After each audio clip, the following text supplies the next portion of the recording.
안산시가 2010년 식중독 제로화 목표를 달성했습니다.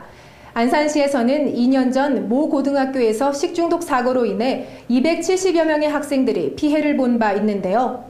이에 상록구청에서는 2010년을 식중독 제로화 목표 년도로 설정하고 다양한 활동을 전개해왔습니다.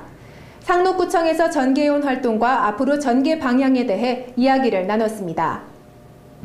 네, 안녕하세요. 반갑습니다. 네, 반갑습니다. 안산시 상록구청 환경위생과에 대해서 간략하게 설명해 주세요. 네, 저희 상록구 환경위생과에서는 관내 4천여 개의 그 식품위생업소와 1,300여 개의 공중위생업소를 관리를 하고 있습니다. 또한 지역경제 활성화 업무와 요즘 이슈가 되고 있는 구제역 업무와 관련해서 농축산업 관련 산업을 담당하고 있습니다. 2010년을 식중독 제로화 기준년으로 선포하게 된 계기는 무엇인가요? 네, 2년 전인 2009년도에 저희 관내 일반 음식점과 학교 급식소 등에서 식중독 사고가 발생하여 많은 시민들이 고생을 한 바 있습니다. 그래서 앞으로는 식중독 사고가 발생해서는 안 되겠다는 그런 판단하에 2010년을 식중독 제로화 원년으로 선정을 해서 전 지역에 대한 위생관리 현장 지도를 실시하게 되었습니다. 네, 식중독 제로화를 위해서 이 위생업소와 시민들을 대상으로 또 안전교육과 홍보를 실시하셨다고 했는데 그거에 대한 자세한 설명 부탁드립니다. 우선 급식시설 위생관리 책임자를 대상으로 손소독 생활화운동 등 식품 안전을 위한 특별 교육을 실시하였고 국제 항공 레저전 등 각종 행사 시에 손 씻기 현장 체험 등을 대주민 시민을 통해서 식품 안전의 중요성을 일깨워 준 바 있으며 추석과 설 명절 때에는 도매시장, 전철역, 터미널 등에서 시민을 상대로 식품 안전 캠페인 활동을 전개하였습니다.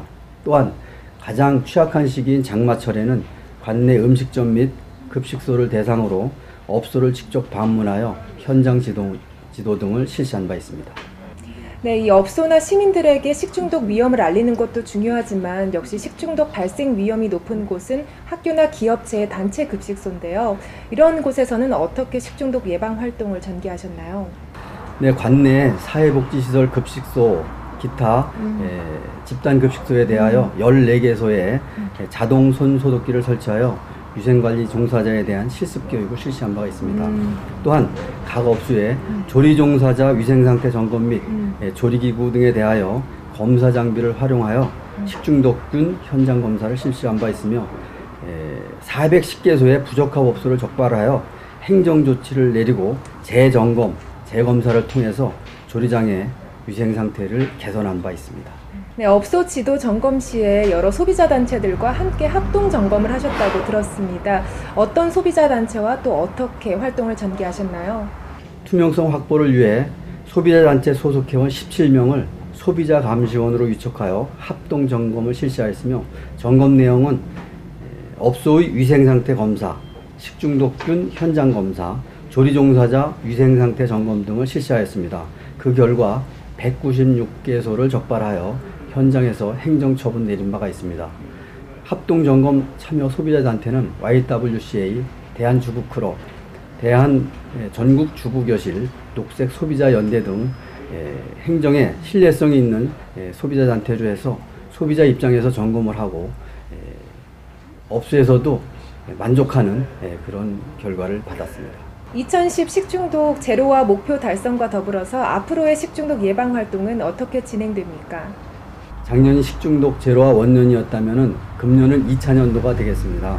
그동안 소비자단체와 추진한 합동점검제를 확대해 나갈 계획이며 금년에는 새로운 특수시책으로 자율점검제를 도입할 계획입니다. 자율점검제는 위생업소 스스로 자체 점검을 실시하여 개선해 나가는 그런 방안이 되겠습니다.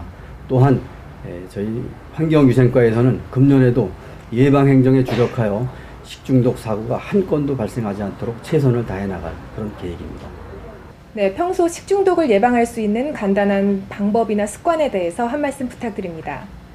첫 번째는 손 씻기의 생활화입니다. 작년에 신종 코로 때문에 전 국민들이 많이 홍보가 되긴 했습니다만 아직도 부족한 실정입니다. 그래서 손 씻기를 항상 생활해야 될 것이며, 두 번째는 음식물 끓여 먹기가 되겠습니다. 음식물은 끓임으로 해서 모든 세균들이 사멸되므로 끓여 먹기만 해도 식중독 제로화에 한 발 앞장선다고 할 수 있고요. 세 번째는 우리가 먹는 물 끓여 먹기가 되겠습니다. 물 속에는 노로바이러스 등 우리한테 유해한 그런 세균들이 많이 있습니다. 물 끓여 먹기를 통해서 식중독 제로화에 한 발 앞장서는 그런 계기가 가능하다 생각합니다. 다음은 한 주간 있었던 주요 소식을 전해드리는 뉴스 브리핑 시간입니다. 정부가 물가안정 종합대책 발표에 따른 후속 조치로 부처별 총력 감시 체제에 돌입했습니다. 정부는 특히 이명박 대통령이 의구심을 제기한 기름값 등 주요 생필품에 대한 불합리한 가격 인상에 전방위로 대응하겠다고 전했습니다. 구제역 확산이 좀처럼 수그러지지 않은 가운데 구제역 최대 피해지인 경기도가 중장기 과제 등 종합대책을 추진하겠다고 밝혔습니다. 도는 매몰지 주변에 상수도를 우선 공급하고 580농가에 3,345억 원을 보상하며 조기 진단 키트 등을 개발하겠다는 의지를 보였습니다. 안산시는 신구도시간 교통 편리를 위해 광동로를 중심으로 3일부터 대중교통 노선을 확충 운행합니다. 이번에 신설되는 88노선은 사동 본호아파트를 기점으로 해안로 푸르지오 6차 아파트, 25시 광장 광동로, 중앙역 안산시청을 순환하게 되며 1일 세대 50회가 운행돼 배차 간격도 15분에서 20분으로 줄었습니다. 안산시 상록수 보건소는 체외 수정 시술이 필요한 난임 가정에 최대 4회까지 시술비 일부를 지원할 예정입니다. 지원액은 1회 최대 180만 원이며 기초생활보장수급자는 300만 원입니다. 안산시 단원구가 5개 광고물 신고 경유제를 3월부터 시행할 예정입니다. 5개 광고물 신고 경유제는 영업 인허가 시 단원구청 5개 광고물 담당 부서를 경유해 간판 신고 절차와 설치 방법 등을 사전에 협의를 거쳐 인허가 절차를 하는 제도입니다. 단원구는 그동안 많은 불법 광고가 자행되었던 만큼 이번 제도를 통해 사전 예방에 힘쓸 것이라고 밝혔습니다. 안산시는 오는 17일부터 26일까지 관내 4만여 사업체를 대상으로 2010년 기준 사업체 조사 및 경제 총조사 조사구 설정 통계조사를 통계청과 공동으로 실시합니다. 이번 조사는 조사요원이 담당 지역을 방문해 조사구 및 사업체를 수정 보완하고 불합리한 조사구와 건물 사업체 번호를 변경할 예정입니다. 시흥 일꾼지역 자활센터는 시흥시의 후원으로 자활체험 릴레이 365를 실시할 계획입니다. 자활체험 릴레이는 저소득 주민들이 자활 사업을 체험함으로써 자립의 의지를 다지고 지역 주민들 간의 공동체 의식을 함양시키자는 자활 사업 체험의 장입니다. 대야 어린이 도서관은 겨울방학을 맞이해 초등 저학년 아동을 대상으로 북극의 눈물 행사를 1월 17일부터 20일까지 4일간에 걸쳐 진행합니다. 이번 행사는 지구온난화로 인해 기온이 급격하게 상승하고 있는 북극의 모습을 연극기법과 신문 만들기 등의 활동을 통해 진행되는 알찬 프로그램입니다. 시와호 일대 대송지구 등 서해안 간척지에 그린카 연구단지와 푸드 바이오 연구단지가 조성되는 내용을 포함한 경기만 발전 종합세부계획안이 지난 5일 발표됐습니다. 이번 계획안에는 시흥시뿐 아니라 평택항에서 중국 내륙으로 이어지는 중국 열차 페리를 비롯해 화성지구 간척지 등 서해안 개발을 위한 중장기 계획도 포함됐습니다. 시흥시 종합자원봉사센터는 구제역의 확산 방지를 위해 자원봉사자들이 참여하는 방역활동을 전개합니다. 자원봉사자들을 비롯해 자율방범대와 해병전우회 등 자원봉사 단체들도 참여하는 이번 방역활동에서는 이동통제소 교통통제와 구제역 확산 방지 홍보 등 다양한 활동이 이루어집니다. 1년 중 질병이 가장 많이 발생하는 때가 바로 1월입니다. 이 체내 환경과 외부 환경의 차이가 가장 큰 시기이기 때문인데요.